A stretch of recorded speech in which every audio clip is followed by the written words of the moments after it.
All right, welcoming back Amelia Zachry. So, Amelia, the last time we talked, one of the things that we said we were going to try to help you to be accountable for was a goal, which was to get your book written in and out. And I do believe you've met that goal.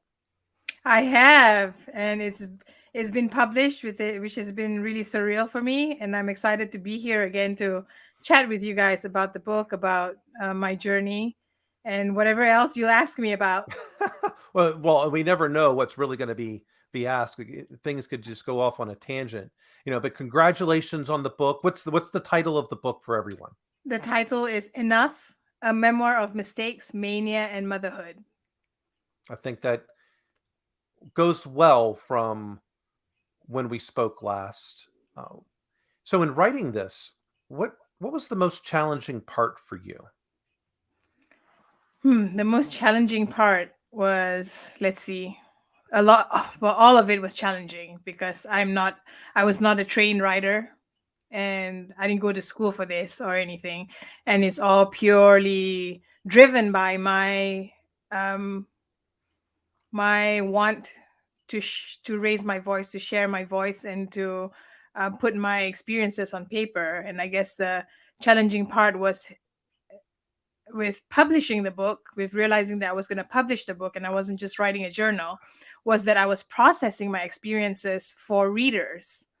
So I was trying to make sure that my experiences made sense to another person who either have had experienced the same experiences, or who are trying to better understand it. And that's kind of what Enough is about. It's a story. It's a story for people who are trying to better understand PTSD and bipolar disorder.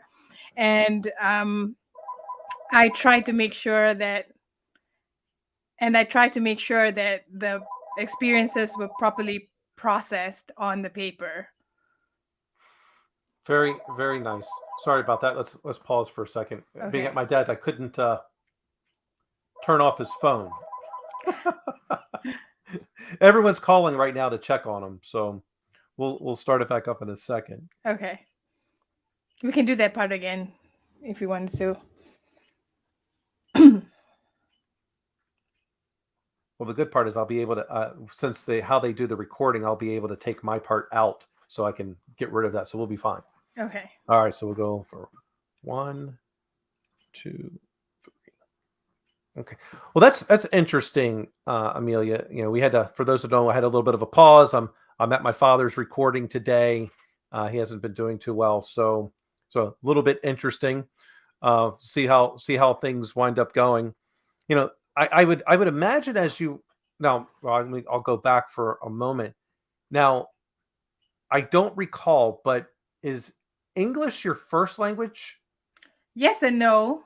In Malaysia, English is our second language, but I grew up speaking English at home, so I guess Okay. that makes it my first. Got it. So I wasn't sure if that might have also been a challenge for you. I spoke. I spoke. I must say, now that I'm in America, I don't anymore. I spoke British English, British Uh, spellings, and I think that was a little bit of a challenge to be able to spell things the American way, and to realize like the phrases that I used that were very British, that were not American phrases, and I had to like change that up to match the American audience. So that was, I wouldn't say a challenge. That was something that I tuned into. that makes a lot of sense. Now, I caught on to something when you were mentioning that as you were writing this, you were also processing this at the same time as a reader. And I would imagine that might have made you start to feel as if you were reliving those experiences all over again. I was telling the story.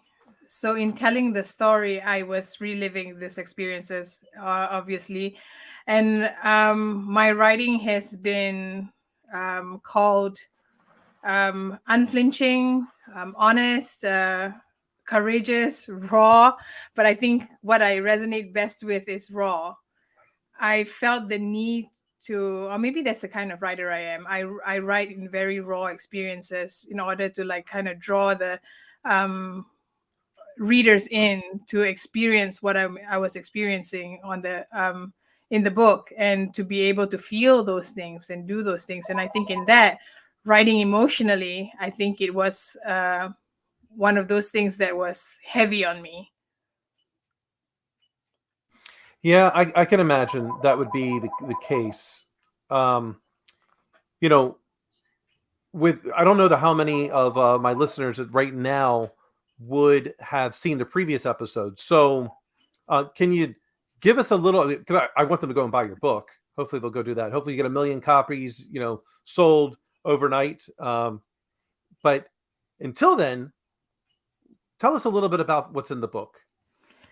So, like I said, the book is the short version of it is a book that is for people who are trying to better understand PTSD and bipolar disorder.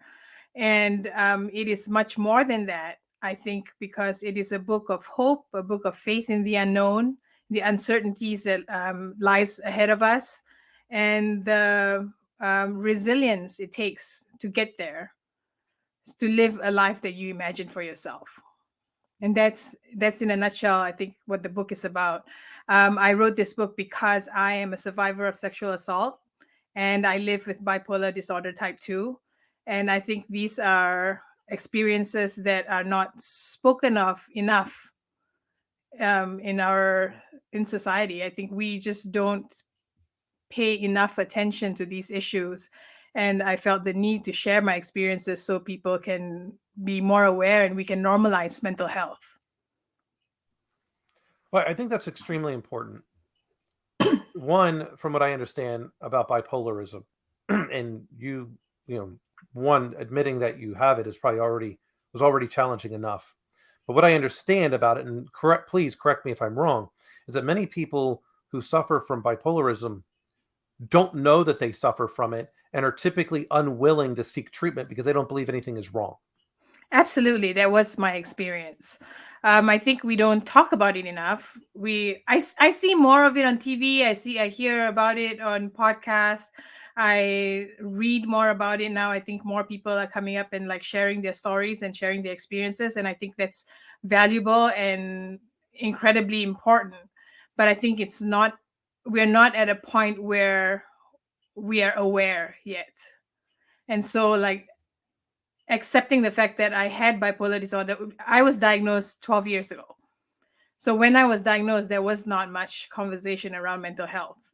And I was not exposed to many things, and I didn't understand the diagnosis, and I was very resistant and reluctant to receive treatment because I didn't believe that there was anything wrong, because I believe that if it was of the mind, I had the power to change it myself. And oh boy, was I wrong. I've been in treatment for 12 years, and now I think I've come to a point where I realize all these tools that I've built over the years, all the therapy and drug therapy and talk therapy and self-care rituals and routines, all these things are a culmination of things that allowed me to meet healing. And that came with a lot of education, that came with a lot of learning, seeking out information and learning. And that's was when I believed in treatment and I believed in the healing process. I think was when I was able to actually be at peace with the fact that I had bipolar, and I accept the fact that I had bipolar. And that was the turning point, when I accepted that I had bipolar and that I was going to do something about it. Bipolar disorder is something that's incurable. They haven't found a cure for it. But I'm coping, I'm managing with all the tools that I've acquired over the years. And I think I'm in a good place of growth, not just healing, but also of growth. And that's possible. I think that's well. There's several important pieces in there. I didn't know that bipolarism wasn't curable. Is it? But it is it treatable with medication? Yes, it's treatable and manageable. We learn coping mechanisms. We learn how to manage life having bipolar, manage our life through episodes. And I think that that is available out there if, like, you receive a diagnosis, there is a way. And that's my message, that there is a way to live our life that we imagined. Right. So, what was the turning point for you to seek treatment? I think I was rock bottom. I was having suicidal ideation. I was having a lot of maladaptive behaviors, a lot of things that were not healthy in my life. And it was suggested to me that I receive treatment, and I started receiving treatment reluctantly. I wasn't participatory in the process, but I went to see the therapist, and I built on my knowledge and understanding of my symptoms. And that was when I think the treatment process began. What do you mean you were, it sounded like you said you were not a willing participant. So how did that happen? I would sit in the I would sit in my therapy sessions, and my therapist would be talking to me, and I just say, "Yep, okay, no, yep, no, no, no." I just sat, and I would just spend the hour responding in one word answers, just waiting for it to pass. But he didn't give up on me. So that was like, that's the resilience of the healthcare providers. I bet they see this all the time. I bet they see patients who are reluctant all the time, and they know how to maneuver these situations. And he was very good at pointing out to me the things that I could be doing, or the life that I could be living that I wanted. Mhm. And I think that's when it became a better relationship. So then what took you to going to therapy? What took me to going to therapy was my husband. Then we were dating, and he noticed all these behaviors, and told me that this is not healthy, and this is not how we should be living our life, and that things should be different, and there's something's amiss, something's not right, and let's So, just figure it out. all right, the most curious thing that I have about this, because I think everyone in relationships wants to know this answer. How was it that your husband convinced you to go? Because it sounds like you listened to him, and So that doesn't seem to happen. I don't think anybody has that power to make somebody do something. Well, how did he, Right? right, not make, but like Yeah. persuade? How did he Yeah, and persuade that you? was it. He was pointing out to me that your life, that the way you're living your life is not healthy, and we should take a look at this and just see if there's something that we can fix. And I was partially sold on it. I said I agreed. I said I will see the therapist, and we'll see where we go from there. And the rest is history. I guess I was in treatment. And then what was a breaking point for you? Because for the sound, for the first several sessions or however many it was, but it seems like a significant amount. What was that point to when you decided that maybe this healthcare professional might be onto something? Like Yeah, what it was when he pointed out to me the life that I could be living, because I would talk about the life that I was living, and that I hated everything. I was not nothing in my life was worthwhile, and I wasn't worthwhile, and I didn't want to have any of this anymore. Had suicidal ideation, and I wanted to disappear because my life was so terrible. And he, in over many sessions, I think he gathered the kind of life that I wanted for myself, and we started talking about that. And when I saw it, that life that I wanted was available to me, I think I decided to then dig my heels in and try be a better participant, a better patient. I wanted to heal, and that's what changed everything, is when I wanted to heal. now at that point had you already had your first child? No, I have not. Okay, you didn't. Okay, I wasn't sure as to where this was in the mix there. So at that point, because I'm going back from our last time having you on, in that you were partying a lot at the time. Yes. Yes. And did you start to see that aspect of that was no longer the life you wanted? Partying wasn't it. It was the excessive use of alcohol to self-medicate. Yeah, that's what I meant. Yeah, so Yeah. it's good. Yeah. So I mean, I still party today, but I think I have a better hold on my behavior and my alcohol intake, my triggers. There were also triggers to my PTSD that I was suffering from, and I had trauma responses to those triggers, and those were the things that became apparent to me that I needed to deal with. Mhm. So I would imagine, and I could be completely wrong here as well, but at what point in time did you forgive yourself for all of the actions you took in coping with all of the trauma? Never did, I don't think, uh, because I don't think there was anything to forgive. There were things that were my ways of coping with something that I didn't understand. And I think I've gone past the path of thinking of regrets. I've come to a point in my life now where I'm healing, where I understand that things were the way they were because they were, and I don't regret any actions that I took. I don't look back and feel like I had wasted that time. I think that was all a path towards where I am right now. I think Would accountability be a better thing? Like you've now accepted yes, accountability? absolutely. I'm accountable for my actions. Absolutely. I would definitely say that I am accountable for my actions and I did what I did. I did what I did, and that's an acceptance of what had happened.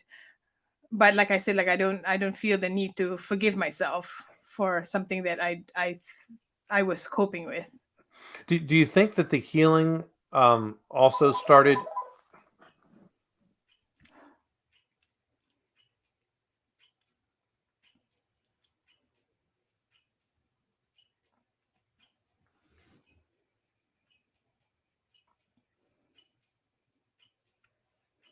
I think I'm going to take their phone off the hook here in a second because I feel like all of these phone calls that they're getting are just spam calls because he's normally at dialysis.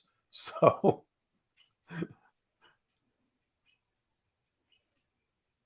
all There. right, one, two, three. So, do you think the part of that healing came when you just took accountability for the things that happened and then also a part of how you were going to get back into the direction that you wanted your life to take? I think I was headed somewhere. I wouldn't say I would take back or head back towards a path because I didn't veer away. I don't feel that I veered away from anything.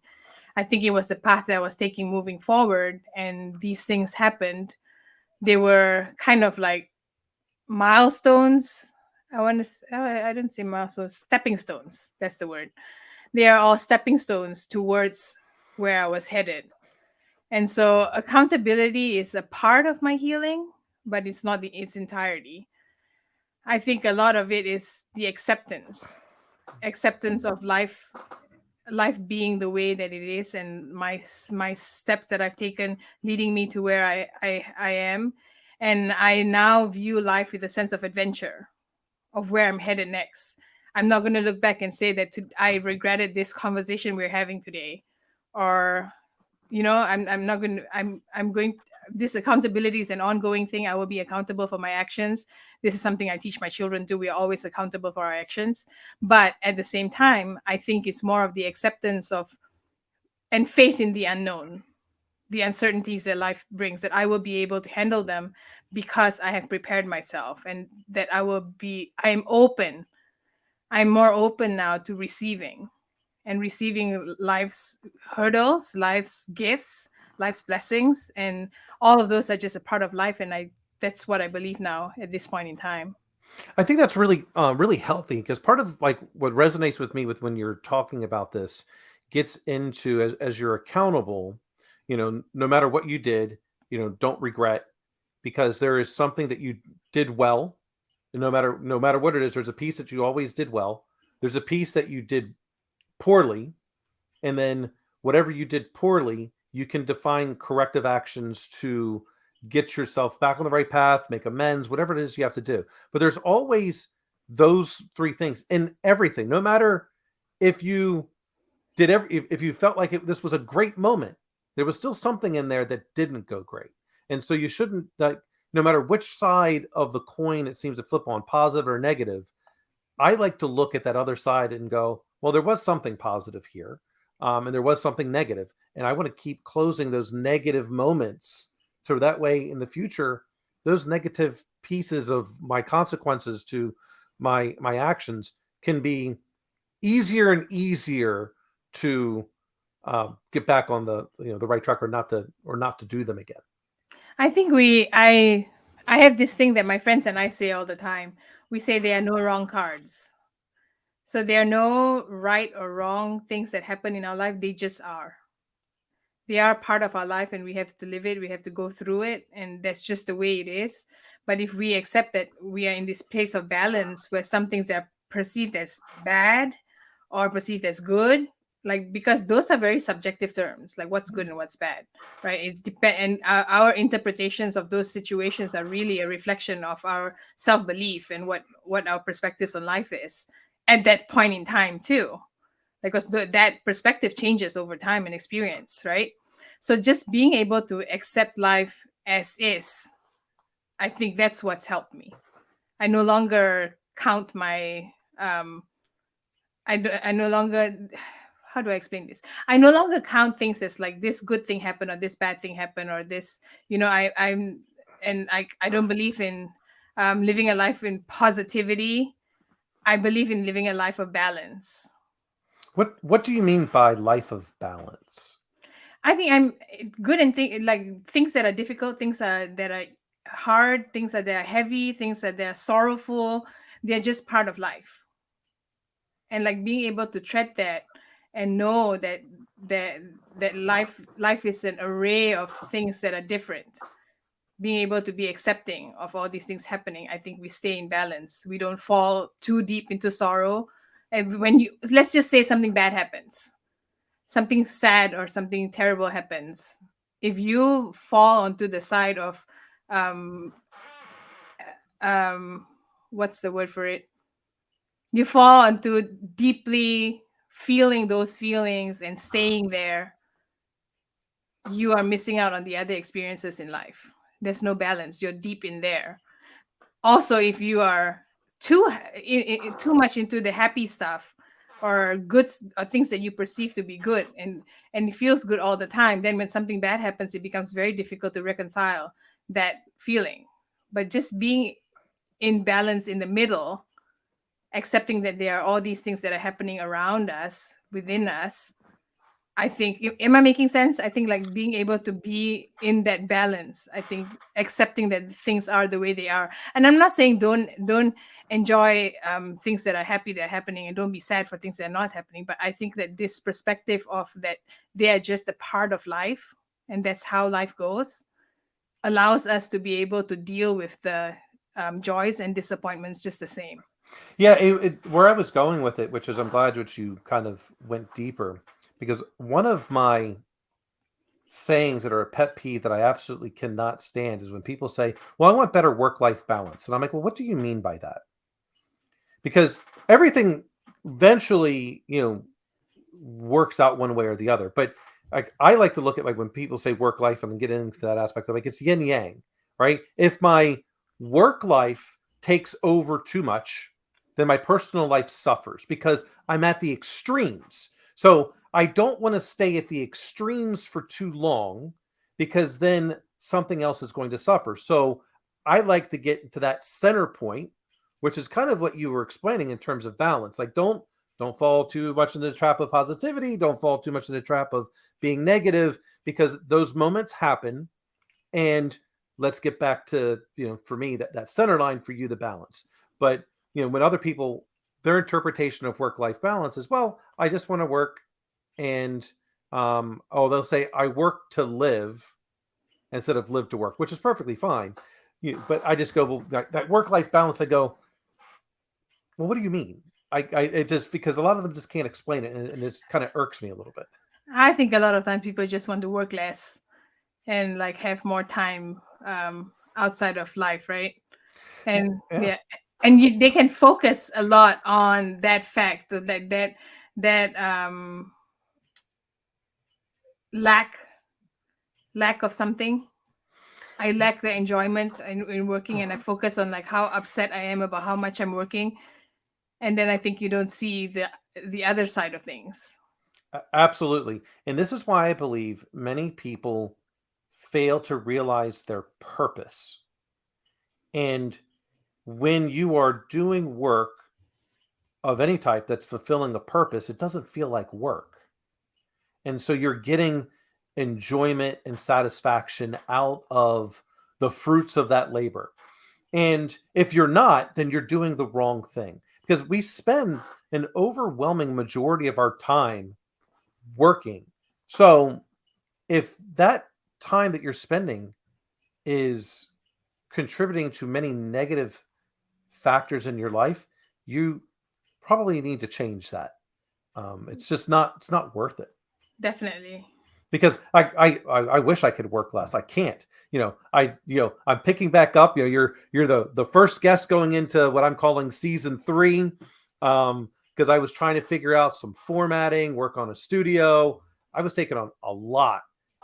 Working full time, opening a distillery, just all of these Congratulations things. on that, by the way. Thank you, thank you. Yeah, when we come through there at Christmas time, we'll let you know, so we can kind of arrange um, a day, so that way you have some advance notice. I don't remember how old the kids are, but not that you couldn't bring them along, but because we won't have any of our kids with us on that side of the trip. It'll be on the side when we go from South Carolina to Maryland. But Yeah, we're doing all these things.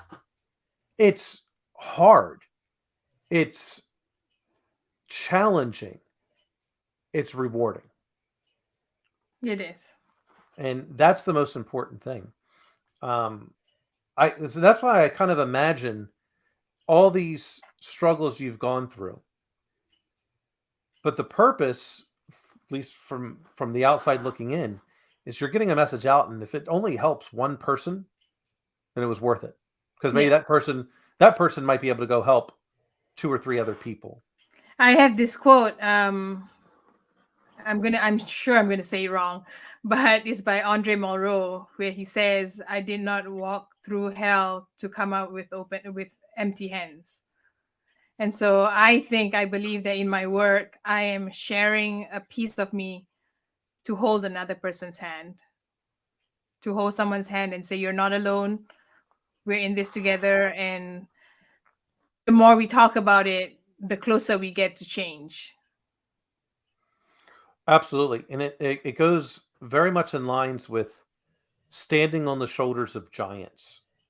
And so if your experiences can help someone else, either through preventing these things from happening or seeking treatment sooner, then they can get back to a life that they were supposed to be living as well, faster, because they can learn from your story. And that's the whole deal with like what you were saying, having a purpose, a sense of purpose. And I think I'm realizing my purpose with sharing my voice, raising hope, and um, reaching out to people and being able to, like, when I was at that festival just last week.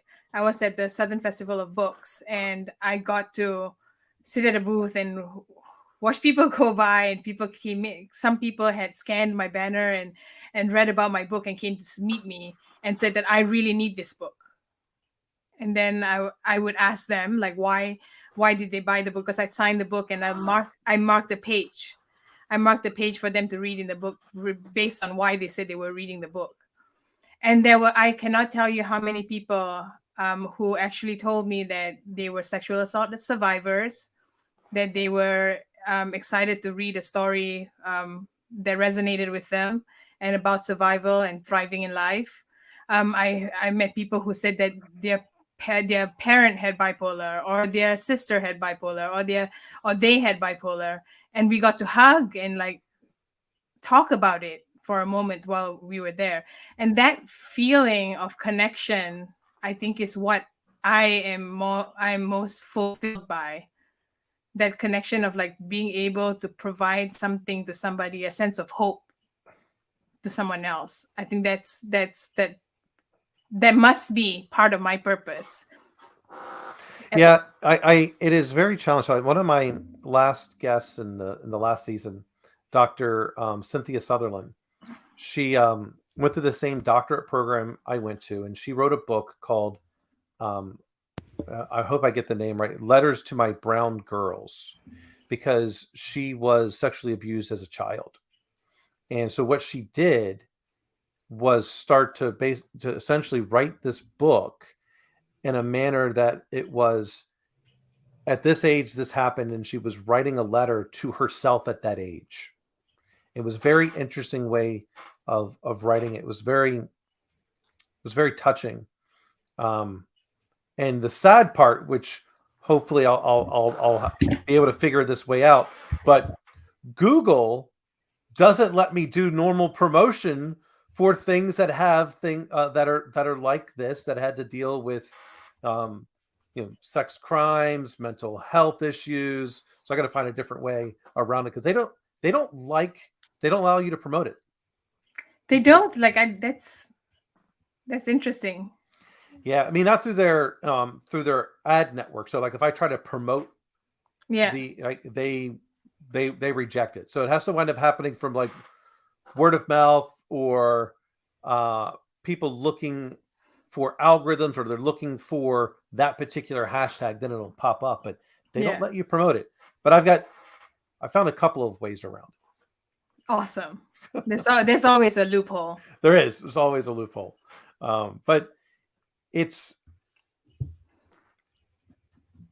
this is where I really I don't know where you feel out on this, but I really feel in many ways as to how we are in society is that we aren't teaching on my side a lot of times young men on how to be men and what strong means. And strong means to protect those that are, or to to advise or do whatever for those that are weaker than you. You shouldn't be a bully. And I have to continuously remind my sons that, well, one, no means no. Think like it's not, doesn't mean try again. It's like stop. And to be strong. And the way I like to characterize it is how to be a gentleman savage. So you should always be a gentleman up until the time it is to where it's no longer time. And that would typically be because there is someone that's being um, violently aggressive towards you, your loved ones, or your family. And then it's time to take action. But it seems to me that we are no longer a society we want people to be weak, and weak people hurt those that are weaker than them.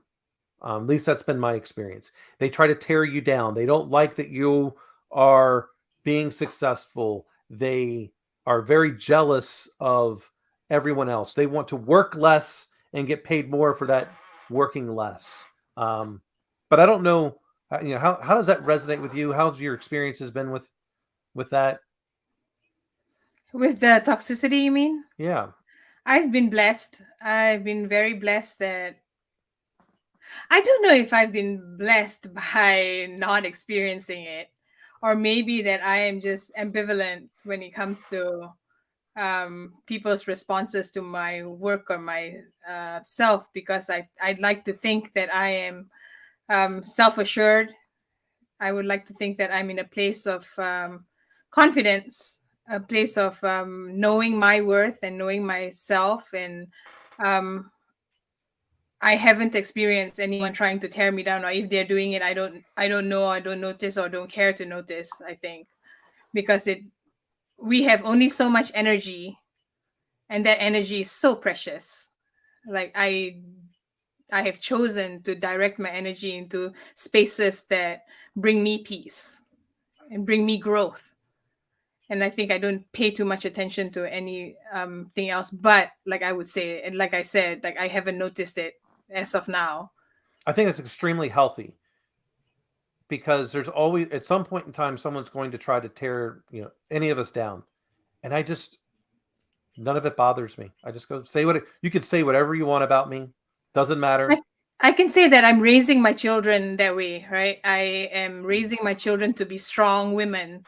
I have two girls. They're very young. They're 8 and 6, and Time I'm for jujitsu. I'm constantly encouraging them to encourage others. When you see someone doing something difficult, encourage them. When you see someone doing good, encourage them. Be the person that encourages, and be the person that, because there is not enough encouragement in the world to go around for all of us. We are in so much pain and so much divide and so much just messiness and ugliness, that I think that it's so important for our children to learn these lessons of lifting other people up and being sure of yourself and confident in yourself. And I think that that sense of self, a lot of us as adults have not learned. I'm working on it. I wouldn't say that I'm a self-actualized person and I am here to tell you the secrets of life, right? But I'm just sharing that I've made these decisions, conscious, intentional decisions, to process the world in the way that I do, and that has been greatly helpful for me. Yeah, I think that's absolutely right. We're always going to fall off the line that we were trying to hold. And the sooner we realize that, we can get back on track. But we're fallible. It's going to happen. There's going to be something that triggers us, and we're going to falter a little bit. But if we have good frameworks that we've put in place for ourselves and tools and any of those kind of things, we can get back into that place of balance, or for me being in the center. you know Yeah, I like what you're saying. This reminds me of something I learned in writing class, where when we build our stories, we do scaffolding. You build this scaffolding around your main story, and so that like wherever you fall, you can get back into the story, because the foundation is there, and foundation, the outline and the framework is there for it. And I think the same applies to life. Like we are constantly building this scaffolding in our daily experiences, so that if we fall we fall a little bit, we fall into a net, and we are safe and we can get back up to where we were before. But that scaffolding is built over years of practice, of intention, of work, and that's what holds us up every day. Absolutely. There's a couple of things that I like. If you aim small, you miss small, right? And so that way you don't fall too far off. But the other part, like those things you mentioned about the scaffolding in terms of writing, there's a lot of those things that people can do in their everyday life that will help them to maintain their course. And like one of those is, I like to say, is just being consistent. There's plenty of people that say like the early bird catches the worm. I don't believe in that. I believe in being consistent. You should, whatever, because there's people that are morning people, there are people that are night owls, and we needed that to evolve as a species, because there were creatures out there that would attack at night. So you needed people that like to be a night owl and could be alert in order to protect the tribe from getting eaten by lions, tigers, and bears. So you needed those night owls. So don't force them into to things that they're not. But I tell people, like, be consistent. If you want to be up by 9 a.m., then set your alarm for 9 a.m. and never wake up past that on a normal basis. And then get up at, go to bed consistently.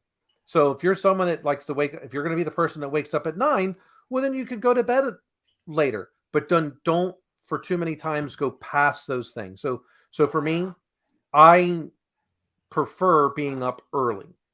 My alarm is set for 6:30, but I naturally wake up right around 5:30 to 5:45.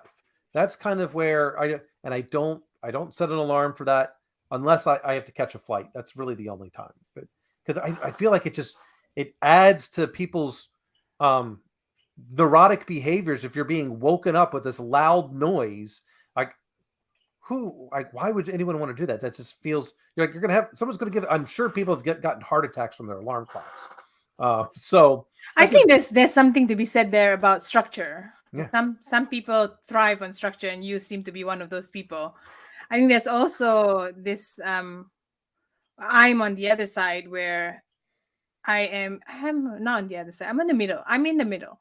I believe in listening to your body and listening to your self and what you need in each time, which changes over time. But I'm also structured in the sense that, like, if I know there's something that I need to do at 8 in the morning, then I'm up at 7 or I'm up at 6 so that I can be ready for the 8. I have those structures in place, the discipline to make sure that I meet my goal for the day or the things that I'm supposed to do for the day, right? Oh But yeah.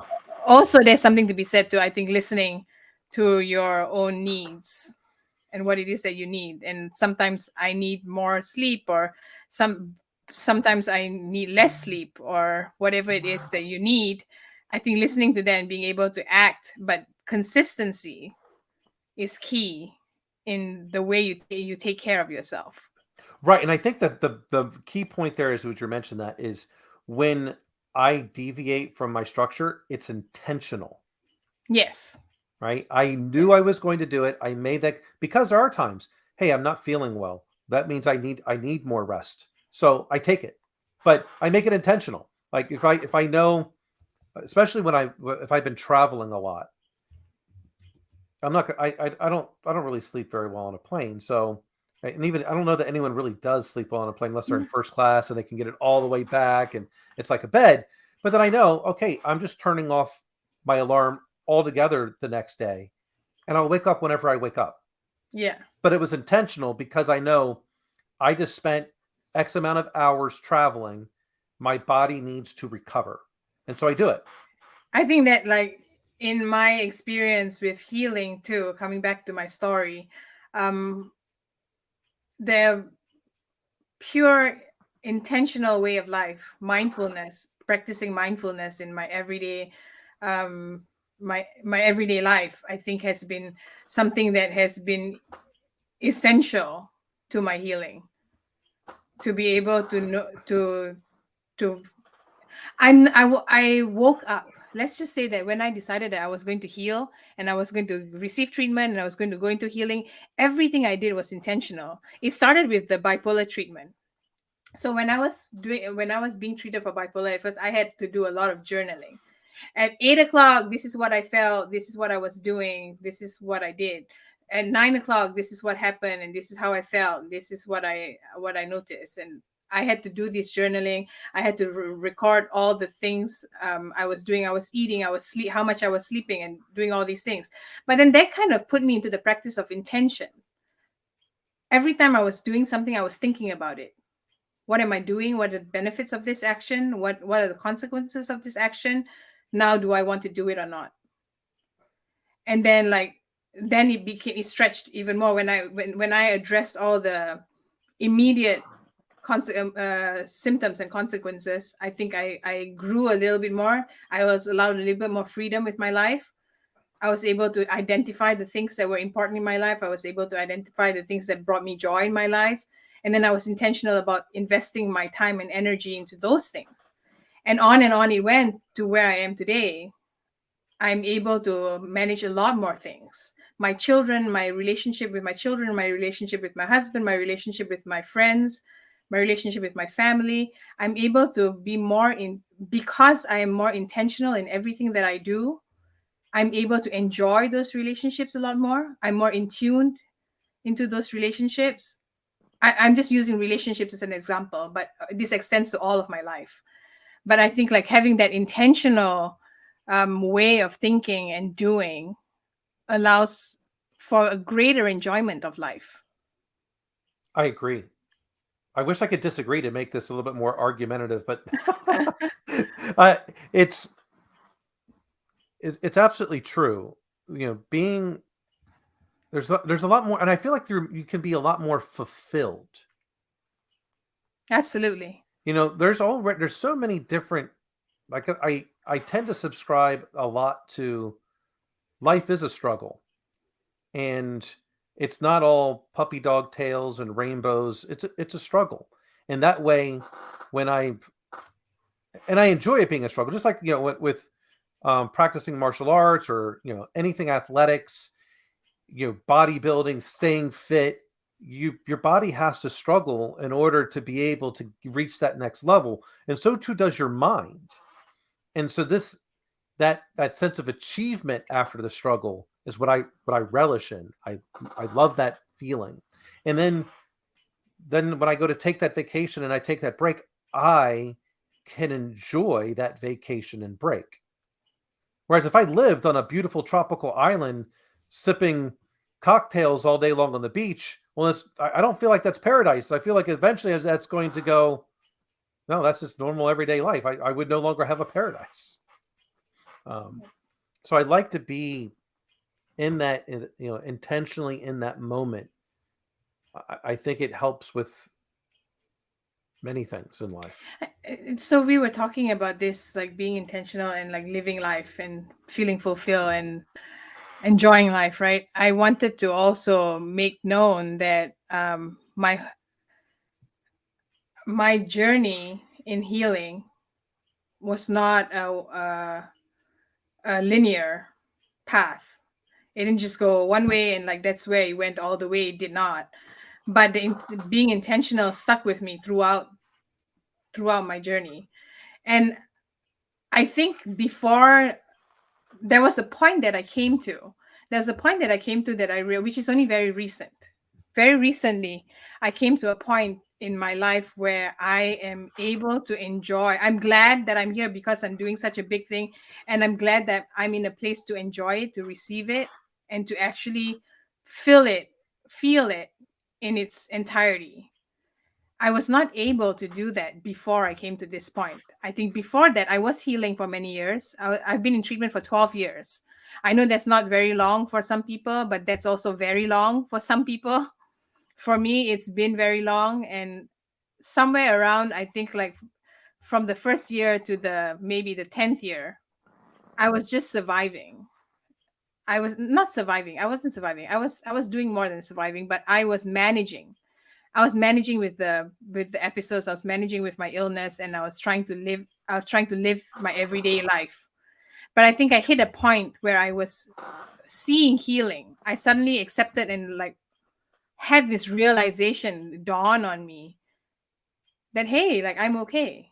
I'm secure in who I am and where I am in life and what I'm doing in life, and I'm able to enjoy. I was then able to enjoy the things that were happening. I was sitting with my husband 2 days ago when my book just launched 2 days ago, and I was sitting with my husband, and it just struck me like, hey, you realize that I am a published author, and I know for many people that's not a big deal. Like someone gets a job, so everybody gets a job, and you get a job. But for me, the title of published author meant a lot more because it's a testament to the work I have done to stay stable, to stay intact all these years, to be able to write, to be able to go through the publishing process, which is very grueling, but to be able to go through the whole process and say now today that I'm a published author, I felt this pride come over me that I had not felt before. I had not felt proud of myself before because I was not in a place of healing, because I was in a place of survival and a place where I needed to get through the day. Do you believe at that point? I mean, one, I think anyone that thinks, oh, that's not a big deal, you're a published author, well, then why isn't everyone a published author? Right. So So it's maybe that's a bit of my own reflection. right. So, but do you believe this you started to feel this way because you just started to live with what's happening and being comfortable in the moment? You became more accepting of the moments that were coming, because you know that regardless of this being so positive or so negative, this too shall pass. In writing this book, I think is I'm sorry I keep going back to that, but I think this is a big part of my recent life. Oh, This don't book. be sorry. That's why I had you on, was for your book. And So I mean, like this book, right? It's not just been writing a story, editing a story. It was processing my life experience, and I think like that said a lot about the therapeutic process of writing. How it was catharsis, for one. It was catharsis to get my story out, to get my voice out, hoping that you'll be heard. And then there's also this therapeutic sense of calm, tranquility that comes from like having processed my experiences on the page. And I think that while processing, also I recognized myself. I've been saying this, that I was writing like a third person view. I had a third person view to my own life as I was writing on the book is a first person narrative, but I'm saying in the terms of writing it, it was as if I was drawing the story out onto the pages and writing someone else's story, which was obviously my story. But it felt like I was distancing myself from the story itself and the pain and the hurt and the experiences that I found myself. I saw myself. I I finally looked at myself and said, "Hey, like I did those things, good and bad, like whatever it was that happened, like that I for many years perceived as bad, or many years perceived as um, uh, terrible experiences in my life. But I also recognized how strong I was, the resilience I had, what stamina I had for life, Hmm, how I like that. how I held on and I came through. And I'm a writer writing a story. So I think I recognized myself and acknowledged myself. That's the word I was looking for. I acknowledged who I was, who I am, and who I will be, and that allowed for more self-love and self-acceptance. It was a journey to me finding myself and finding my worth. And I think with that, having that kind of security and that kind of fulfillment itself allows me to now look at life with a different lens, and I enjoy more things. I'm grateful. I'm instinctively grateful for so many things. Today I today I filled my gas up, and I filled my gas. I filled it to a full tank, and I got into my car and I said, "Oh, I just filled my gas. I filled my tank up with gas." Like that's a big deal, because there was a time in my life where I'd fill $5, $10 because that's what I had.